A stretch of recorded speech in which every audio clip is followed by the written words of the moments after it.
Donc le combat est sans fin. Al-ma'araka est jusqu'à ta mort. Donc on vit un combat, si vous voulez, jour le jour. D'accord? Mais pour effectuer un bon effort sur soi, il y a, je dirais, 5 conditions d'après ce que les ulama, jazahumullah khair, ont rassemblé pour nous. La première chose, c'est, comme on l'a déjà dit, repousser les tentations du démon, mais aussi celles que nous dicte notre nefs, notre conscience qui porte au mal. Par ce qu'on vient de dire ici, le sevrage. Donc, catégorique, arrêter, un point c'est tout, faire un effort terrible sur soi-même, afin de pouvoir se détacher de cette quelque part on est des esclaves, donc de cet esclavagisme vis-à-vis de notre nefs. Nous avions vu que pour obtenir un bon sevrage, il fallait commencer par contrôler ses envies, même si elles sont licites. Donc savoir dire non, même si c'est permis, savoir quand même dire non. Travailler tout doucement, éduquer notre nefs à ne pas toujours dire oui, y aller toujours vers les choses, même si elles sont licites. Non, de temps en temps la priver, de manière à ce que le jour où l'illicite vient, eh bien, elle aura très très facile à s'en écarter. C'est une véritable, je dirais, plutôt une discipline à s'imposer, de manière à ce qu'on soit prêt face aux tentations illicites et être capable donc de les vaincre. Donc vraiment repousser les tentations du démon, pouvoir justement aussi bien les reconnaître, et donc jahad an-nafs elle-même. Après quoi, se forcer à s'instruire, apprendre l'islam dans tous ces domaines. Ainsi, l'esprit est purifié de tout ce qui est temporel. Donc tout ce qui est rattaché à dunya, elle sera purifiée. Et l'âme va être élevée auprès d'Allah subhanahu wa ta'ala. En effet, si on retire de notre cœur hubbud dunya, et on fait rentrer à l'intérieur hubbullah azza wa jalla wa hubbul akhirah, automatiquement, notre nefs son centre d'intérêt ne va pas toujours être dunya. Donc tu ne vas pas être harcelé tout le temps par elle, te tentant à gauche, à droite. Non. Si maintenant ton cœur est plein du savoir d'Allah subhanahu wa ta'ala, de l'enseignement du prophète alayhi salatu wassalam, eh bien peut-être que ton nefs tout doucement va commencer à te laisser penser plus à ça. D'accord? Elle ne va point te tenter. Ceci est à la portée en plus de tous, le fait de s'instruire, vu qu'Allah Azza wa Jalla nous a donné à tous les moyens d'y parvenir. Donc franchement, retenez le Coran ou le Sunna et étudiez. Et retourner au banc de l'école, il ne faut pas avoir honte de cela. On n'a pas la langue arabe, on retourne à étudier la langue arabe. Et alhamdoulilah, entre-temps, il y a des livres, des ouvrages qui ont été traduits. Et donc, on n'a pas d'excuses, entre guillemets. Internet est là également, on peut faire des recherches, il y a des bibliothèques à disposition de tout le monde. Donc, franchement, un retour massif vers la connaissance est déjà un premier travail sur son nefs, de manière à la purifier de tout ce qui est temporel, de ne plus avoir toujours comme sujet les bassesses de ce monde, toujours dire oui, j'ai acheté une voiture d'occasion, XY, oui, j'ai la mode, ils ont sorti tel et tel GSM, on en est où au niveau aussi. Alors on est au courant de tout, rien ne nous échappe concernant dunya. On est au courant franchement de les soldes, elles commencent quand, elles finissent quand. On est au courant des billets les moins chers, Virgin a fait faillite, ou la Sabena. On est au courant de tout. On sait même maintenant au Maroc s'il fait chaud ou froid, s'il a plu ou pas plu, on est au courant franchement de tout. Mais quand il s'agit de dunya, on est très très peu intéressé, très peu inquiet. Ceci pourquoi? Parce qu'on est très très limité au niveau connaissance. Donc le retour vers l'acquisition de la science, retourner vers les écoles s'il le faut, ou bien être autodidacte, mais alors être quand même bien entouré, avoir une bonne petite bibliothèque à la maison et commencer ce travail-là. Après quoi? Mettre en pratique en effet ces enseignements. Pour que l'islam fasse partie de notre éducation et ne soit pas uniquement un bagage culturel. C'est bien joli que tu puisses me réciter 60 hizm, mais je ne le vois pas dans ta vie. Il faut en effet apprendre dans le seul but, primo, de plaire à Allah subhanahu wa ta'ala et deuxièmement, d'être meilleur. Si maintenant ta science ne te permet pas d'avancer, eh bien, c'est que cette science est inutile. Aujourd'hui, ce qui est triste, c'est que ce qui fait notre éducation, c'est, je dirais simplement, l'imitation du comportement de nos aînés. Malheureusement, ils sont souvent incultes. Cela ne ressemble en rien à ce qu'Allah subhanahu wa ta'ala nous invite à connaître. Donc on est là, on prie comme j'ai vu mon père prier, ou bien je jeûne comme j'ai vu ma mère jeûner, et ainsi de suite. Donc notre pratique religieuse, au moment où on doit passer à l'acte, eh bien on fait exactement comme font nos aînés, ou bien ce qu'on a vu au bled, ou bien ce qu'on a vu se faire un peu à la mosquée et tout. C'est un peu léger, je dirais. Et donc c'est un peu entaché par des coutumes et souvent nos aînés, donc nos pères ou grands-pères, sont incultes également, donc ils sont très limités également. Ce qui fait que ça reflète pas réellement donc ce qu'Allah Azza wa Jalla attend de nous. C'est pourquoi il est indispensable de rechercher la lumière divine à travers une démarche personnelle grâce à laquelle notre éducation se forgera. Nous connaîtrons à ce moment-là ce que les honorables compagnons du prophète alayhi salatu wassalam ont connu comme sérénité tout au long de leur apprentissage. Après quoi, lorsque l'on connaît enfin cette sérénité de l'esprit, on découvre alors un besoin immense de la partager.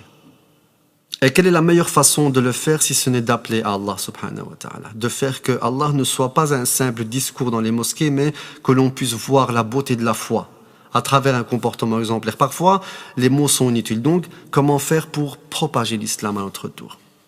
On a goûté à cette foi, on a pratiqué, et quand on regarde, je dirais, autour de nous, on voit que des gens sont encore loin de là, et bien ça doit normalement nous affliger.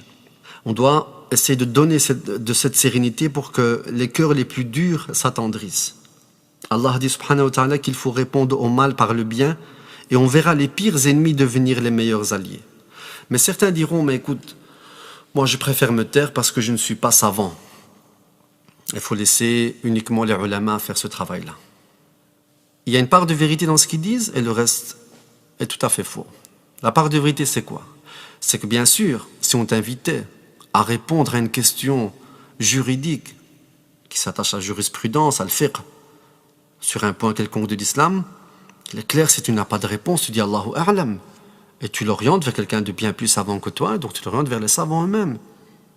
Mais là, on ne parle pas de former à ton tour des autres personnes. Non, on te parle de transmettre uniquement et d'inviter uniquement Allah. Tu invites les autres à penser à Allah comme toi, alhamdoulilah.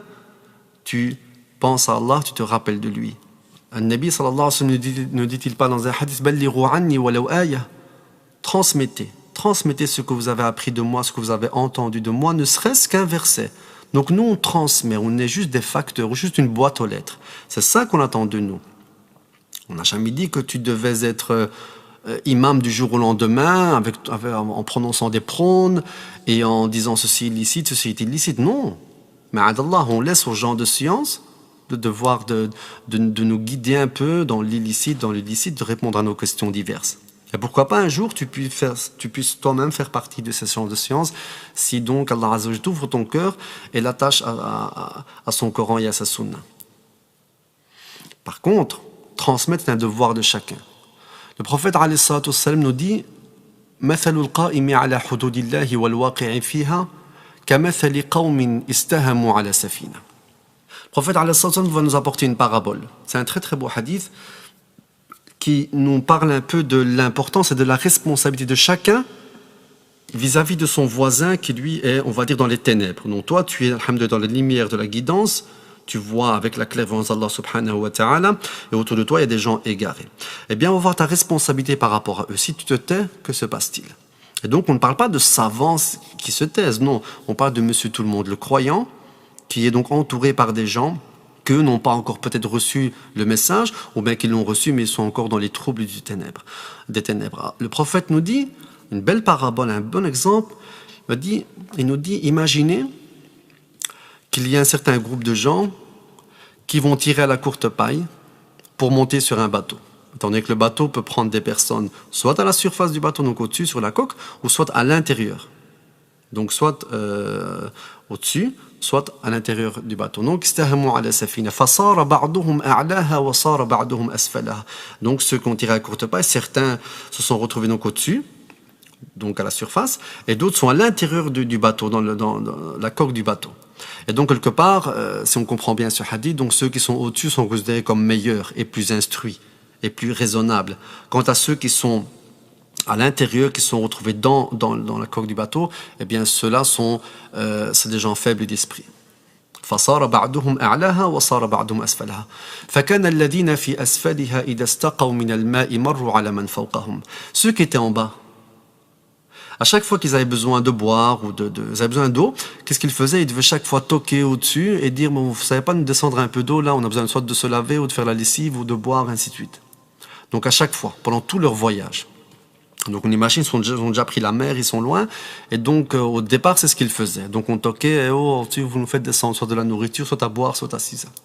فقال أحدهم لو أن خرقنا في نصيبنا خرقا ولم نؤذ من فوقنا.